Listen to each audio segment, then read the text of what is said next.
everyone, and welcome to Off the Wall. My name is Sol, and today I'll be discussing all the books I've read in the month of October.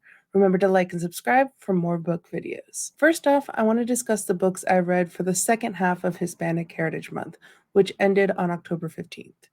One of these books is The House on Mango Street by Sandra Cisneros. First off, the dedication page is A las Mujeres, to the women, which I love. I'm also reading the 25th anniversary edition, which has an introduction by Sandra Cisneros with a picture of her from when she originally wrote the book, and she describes what life was like for the woman in that photo. One thing that caught my attention in her introduction was when she moved back to her family home in Chicago after graduating from college. She told her father she wanted to live on her own and how he did not want that for her. She writes, the daughter claimed she'd been taught that a writer needs quiet, privacy, and long stretches of solitude to think. The father decided too much college and too many gringo friends had ruined her. In a way, he was right. In a way, she was right. When she thinks to herself in her father's language, she knows sons and daughters don't leave their parents' house until they marry. When she thinks in English, she knows she should have been on her own since 18. I also loved the quote she has in the introduction. She thinks stories are about beauty, beauty that is there to be admired by anyone, like a herd of clouds grazing overhead. She thinks people who are busy working for a living deserve beautiful little stories because they don't have much time and are often tired. I would compare this book to another book I read this year, Clash of Civilization over an Elevator in Piazza Vittorio by Amara Lockhouse, because both books are focused on a neighborhood and is very slice of life. Although that book had a murder mystery element to it, but that was really more in the background and didn't play as much to the foreground of that story.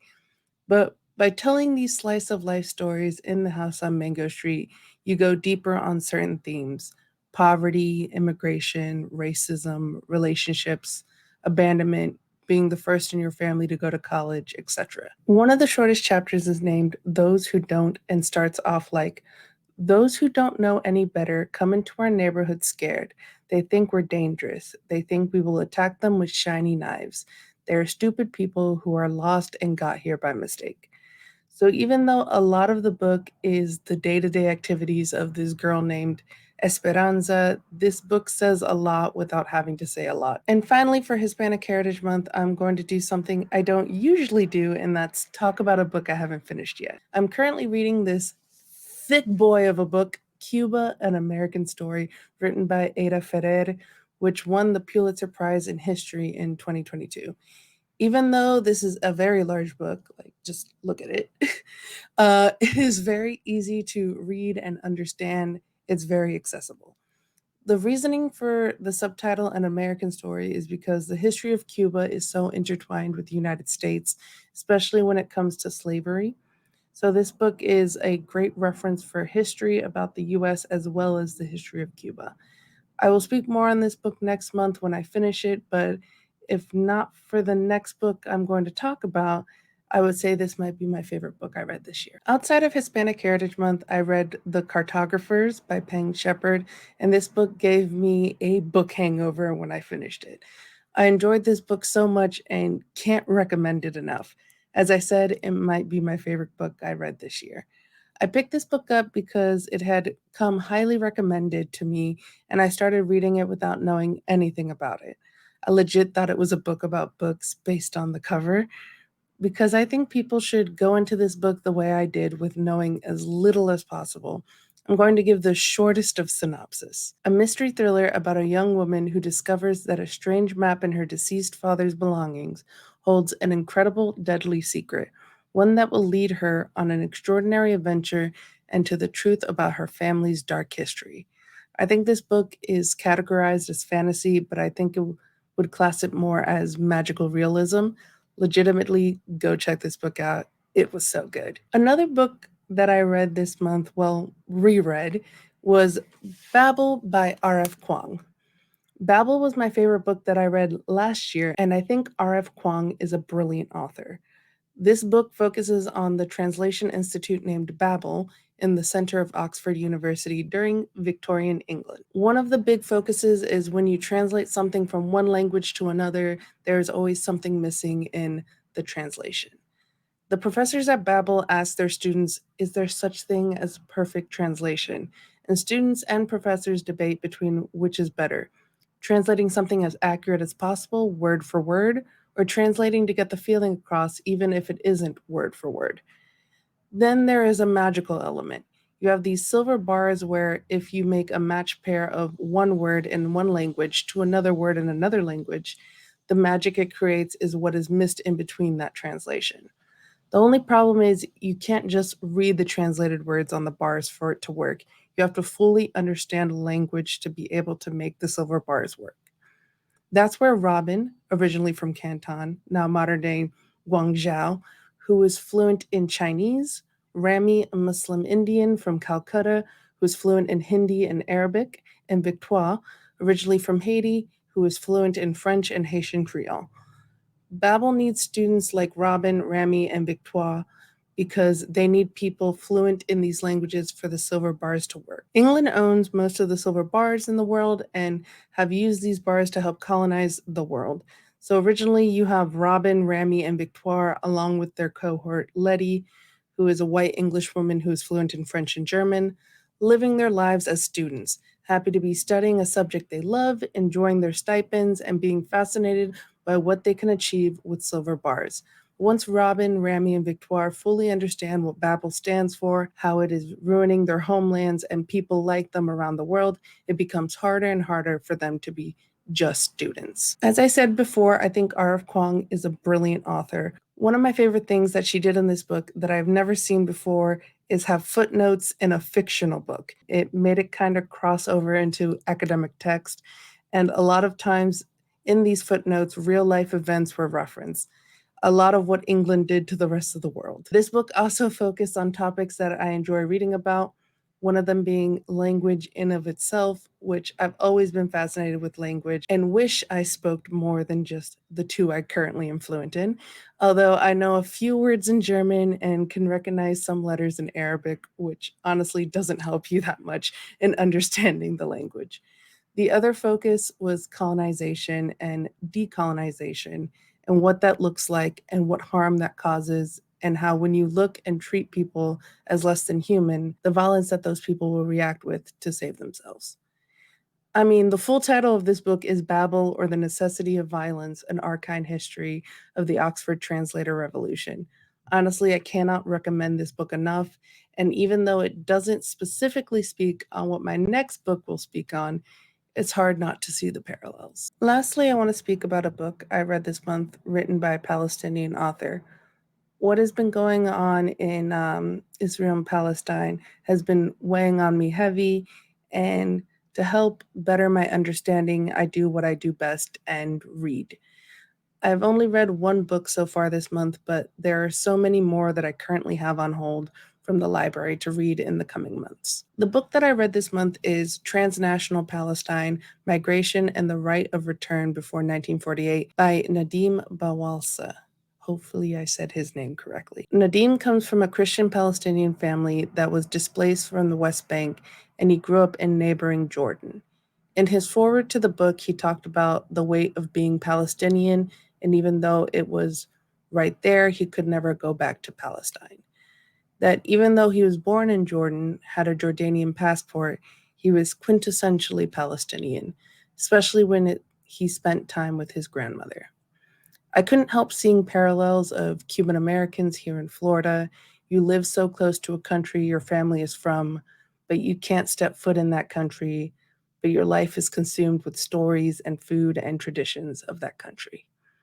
Also, you never fully feel part of one country or another, which scholars have coined living in the hyphen.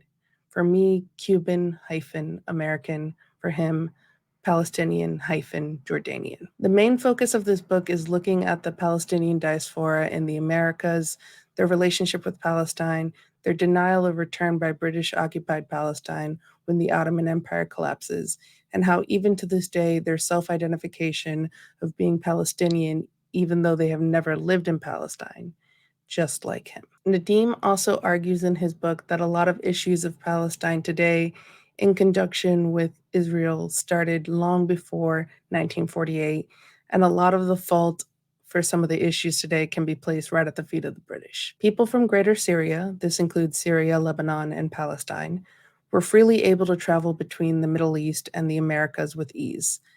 The purpose of traveling to the Americas was to make money and then move back to their homes in Greater Syria with that newfound wealth. And plenty lived years in Chile, Mexico, Honduras, and the US, etc., before moving back, all with documentation as citizens of the Ottoman Empire. When the Ottoman Empire collapsed and Palestine was under British rule, which was officially granted to the British by the League of Nations without any delegates from Palestine there when the decision was made.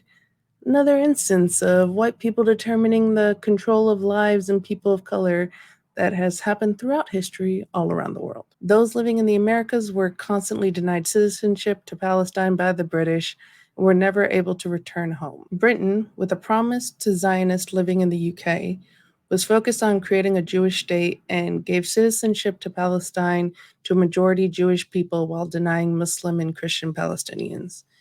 In 1925 alone, a total of 34,641 people were given citizenship to Palestine by the British. 33,801 of those were Jewish, with the remaining 840 being Muslim and Christian. This left Muslim and Christian Palestinians living in the Americas without citizenship and the protections it provides to any country. In comparison, the French ruled over Syria and Lebanon, and even though it was not easy, the French were more likely to grant citizenship to Syrians and Lebanese people living in the Americas. Because these three countries were known as Greater Syria, Palestinians were seeing their fellow Syrians being able to go back to their homeland when they could not. We learn in school that Israel was created and the land was given to Jewish people as retribution for the atrocities that happened in World War II. One thing I've learned from this book is the plan for a Jewish state in the Middle East was enacted long before World War II, which makes the intentions for the British to create a Jewish state more nefarious than what is taught to us in school. One story that interested me was of Emilio David, a Chilean man of Palestinian descent trying to understand why Palestinians chose to come to Chile when they did because of how hard the journey was. Not only the multiple boats taken to get to South America, they would land in Buenos Aires, take a train to the Andes Mountains, ride donkeys across the mountain on very treacherous terrain to land in Chile. It wasn't until he visited Baikjala, the city his grandfather was from, that he fully understood why so many Palestinians chose Chile. From his words, immigrants reproduce the world they know, and Baikjala and Chile were in many ways geographically, topographically, climate-wise, economically, and socially almost one and the same. There were so many Palestinians in Chile that they created a football club in 1920 called Club Deportivo Palestino, which is still in existence today and is one of the most beloved clubs in Chile. Looking on Google, they are fourth in the Chilean Primera División this year, so it's cool to see Palestinians creating a football club that still exists today, even though it's in a country like Chile, which you wouldn't think of. I've always been someone who has been fascinated with the migration of people and how they self-identify, and this book focused on that and was very interesting to read. It was also interesting to read about Palestine during a time period that is barely focused on. This does read more like an academic text, so it may not be as accessible to people, but I do recommend this book if these types of topics interest you. I'm glad I read this book because knowing previous histories of these people who also have a historical tie to that land can really help you understand some of the problems today. These were the books I read in the month of October. Let me know down below in the comments what book you read in October and if you have any recommendations for books I should read about Israel and Palestine. Thank you for watching, and I'll see you next time.